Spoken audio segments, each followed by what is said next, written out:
네, 뭐 지난주 삼성전자를 필두로 해서 또 3분기 기업 실적 시즌으로 돌입했는데 최근에 이슈가 많이 되고 있는 이 방산과 조선업종은 실적이 어떤지 조금 깊이 있게 들어가 보도록 하겠습니다. 자, 너무 조급해하지 마시고요. 일단은 뭐 숨을 한숨 돌리시고 차분하게 내용 파악하고 중심 좀 잘 잡으시고요.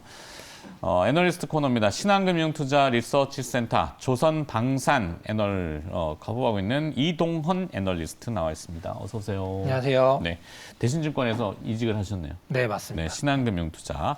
네, 신한투자증권으로. 신한투자증권. 네, 변경됐습니다. 죄송합니다. 네. 사명 정확히 얘기해야죠. 네. 신한투자증권. 네. 자, 조선업계가 중국에 내줬던 수주 1위.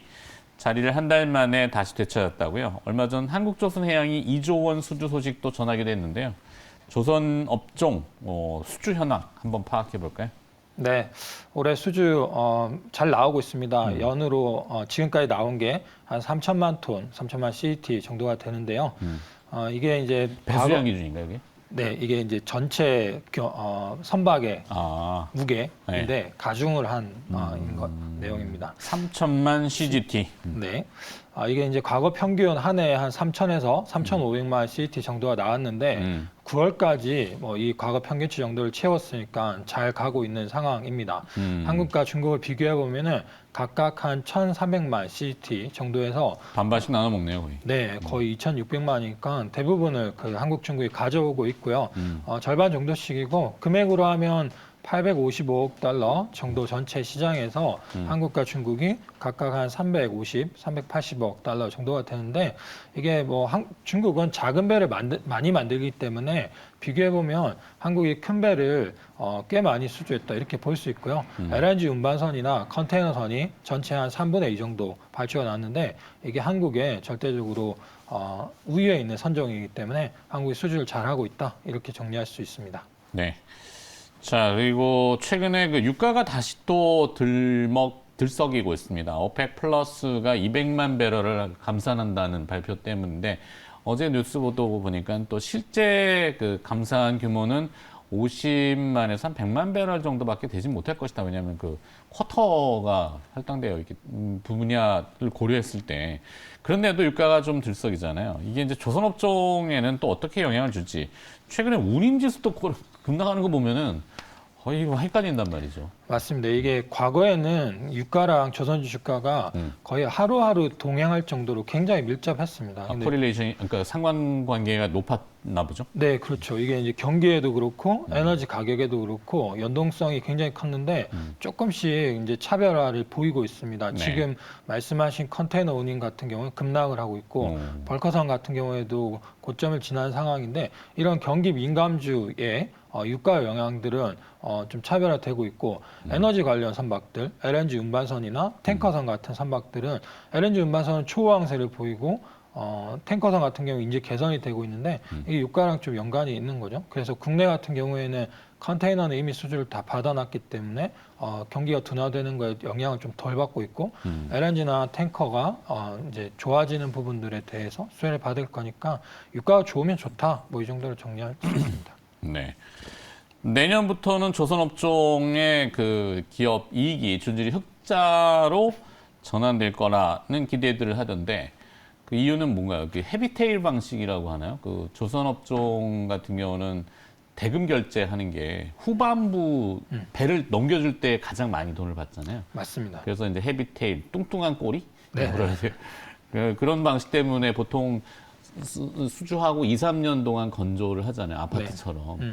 그래서 내년엔 인수도 하는 배들이 많아서 그런가요? 내년엔 왜 다 흑자 전환이라고 얘기를 합니까? 네, 수주가 좋아진 게 2020년 4분기부터 코로나 상황에서 밀려있던 발주들이 막 나왔고요. 네. 이게 2년, 3년 정도 매출 인식이 이제 시차가 있는데 네. 이런 부분 때문에 반영되는 게 지금부터 이제 좋아지는 상황입니다. 그래서 빠르면 현대중공업이나 현대미포조선은 3분기부터 흑자 전환할 것 같고 전반적으로는 내년부터 흑자 전환할 것 같은데 배 가격이 오른 건 작년 중반부터이기 때문에 내년부터 이 배 가격 오른 부분들이 본격 반영돼서 실적이 다 좋아지고요.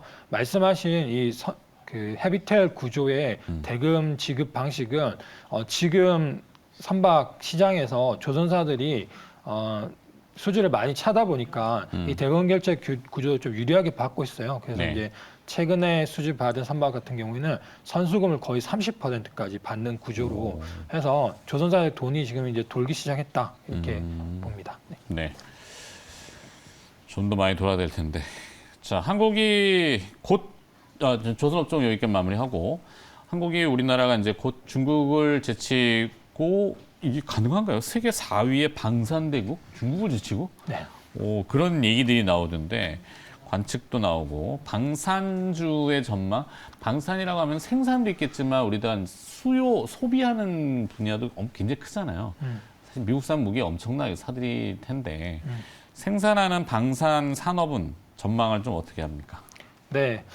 일단 방산업 흐름 자체가 좋다 이렇게 보고 있고요. 이거는 이제 러시아 우크라이나 전쟁 이후에 전 세계 분위기가 신냉전으로 가고 있고 각국이 자국 이기주의 그리고 동맹국들과의 관계를 끈끈이 하면서 이 안보에 대한 투자들이 증가하는 데 대한 전반적인 수혜를 받고 있다 이렇게 생각이 되고요.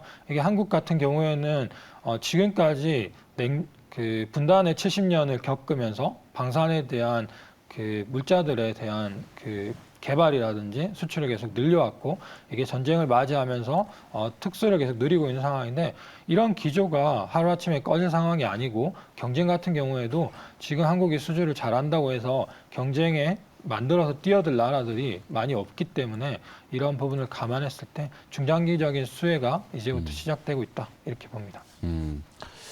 자, 그동안 이 방산 쪽은 테마주의 성격이 좀 강했잖아요. 갑자기 뭐 어떤 이벤트가 등장하면 확 주목받았다가 또 사그라들었다가 뭐 이렇게 주가도 들썩날썩하는데 이렇게 갑자기 또 주목받게 된 산업으로서의 그 포인트 좀 전에 얘기는 해주셨지만 좀 더 구체적으로. 네네네. 말씀하신 것처럼 뭐 그동안은 대북 상황이라든지 아니면 우주 같은 테마에 의해서 주가가 많이 변동했고요. 이거는 이제 내수주 성격이었기 때문에 그렇다 보고 있습니다. 네. 최근에 이제 북한이 미사일을 쏴도 방산주가 많이 안 움직이는데 그 이유는 이제 수출주로 전환되고 있기 때문입니다. 내수에 국한된 성장에서는 이 예산이 전체적으로 늘어나는 게 중장기에 걸쳐 있기 때문에 단기에 뉴스에 주가가 올랐다가 실적은 단기적으로 변동이 없기 때문에 주가가 빠지는 이런 테마주 성격이었다고 하면 이제부터는 이 해수지했던 것들이 매출에 찍히면서 올해 내년 실적이 계속 개선되기 때문에 정말 구조적인 성장 관점으로 접근해 볼 수 있다고 봅니다.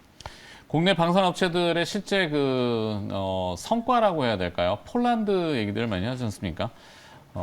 조금 더 확장하면은 이제 11월 달에 사우디아라비아에 이제 빈살만 왕세자가 올 때도 방산 쪽 얘기들을 이렇게 연결하는 쪽도 있던데, 폴란드에서 약 12조 원 규모 무기 수주했잖아요. 네.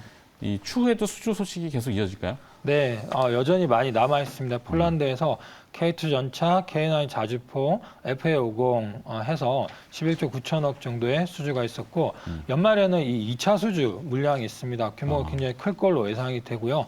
말씀하신 사우디 천궁 수주권에 대해서도 얘기들이 많이 돌고 있는데 천궁? 네, 천궁입니다. UAE 수주했던 건이고 아랍에미레이트가 천궁을 가져갔나요? 네, 맞습니다. 사갔구나. 네. 그러면은 빈살만 진짜도 사갈 수 있겠네. 네, 그 가까운 지역이고 사우디에는 이제 UAE랑 거의 비슷한 흐름으로 진행이 되는데 규모가 훨씬 큽니다. 그래서 여기에 대한 기대도 있고요. 호주에 레드백, 랜드400 장갑차 사업권도 있고 네. 이외에 북유럽 국가들의 수출들, 뭐 이집트 여러 가지 수주들이 아직도 많이 남아 있습니다. 호주 레드백 얘기는 자꾸 흘러나오던데. 네. 오늘 내일 하는 모양인가 봐요. 원래는 9월 받다가 이제 10월로 미뤄졌다가 연말 또는 내년 상반기로 미뤄지는 이야기도 나오고 있는데요. 네. 어쨌든 이 규모가 굉장히 크고 이 결정이 되면 파급력이 클 것으로 생각이 돼서 이것도 예의주시하고 있습니다. 네. 레드백 장갑차는 그러면 한화 디펜스의 대주주인 한화 에어로스페이스가 직접 네, 뭐 맞습니다. 이런 얘기들을 하군요. 거기에 뭐 엔진 들어가는 회사들 네. 뭐 얘기들이 왕왕 자꾸 들려가지고 네. 언제쯤 되나. 한화그룹은 대우조선해양 인수를 추진하잖아요. 네. 자, 이거는 또 어떻게 판단을 해야 될까요? 이게 좀 아쉬운 대목입니다. 원래 시장에서는 대우조선해양의 방산 부분을 인수하지 않을까라는 생각이었고요. 네. 민수사업까지 통으로 인수한다는 결정이 나고 주가가 하락세에 있습니다. 이 하나 에어로스페이스가 이제 하나 그룹에서는 방산의 중간 지주 역할을 하면서 계속 방산 사업을 확대하고 민수 사업을 줄여갈 거라고 생각을 했는데 이게 생각지 않게 조선 민수 사업을 갖고 오면서 이 사업을 잘할 수 있겠냐, 돈이 추가로 들어가지 않을까 하는 우려들이 있는 상황이고요. 다만 이거 단기적인 주가 변동이고 중장기로 본다고 하면은 이 부분들이 조선이 이제 좋아지고 있는 상황이고 네. 장기적으로는 어떤 시너지 같은 거에 대한 기대도 있기 때문에 좋게 볼 수도 있다고 생각됩니다. 네. 자, 결론 내도록 합시다. 방산주에 대한 투자 전략 짧게 좀 부탁드리고요. 최선호주 그래도 꼽아주신다면 어떻게 네, 오늘 같이 뭐 장이 불안할 때 여전히 이제 방산주는 방어적 관점에서 생각을 해볼 수 있는 섹터고요. 네. 중장기 성장 이런 흐름들이 경기 둔화 상황들에 맞물려서 더 극명하게 보여질 걸로 생각이 됩니다. 지금 같은 경우에는 LIG 넥스원이 실적이나 밸류에이션 면에서 제일 편하고 네. 지배구조에 대한 부담도 없기 때문에 가장 선호하는 종목입니다. 탑픽은 LIG 넥스원. 네. 네. 추가 질문 하려다가 말겠습니다. 시장이 좋으면 여쭤보겠는데 뭐 아까 그 엔진 막 물어보고 싶었는데 여기까지 신한투자증권 네, 방산 그다음에 조선 커버하고 있는 이동헌 애널리스트였습니다. 오늘 고맙습니다. 감사합니다.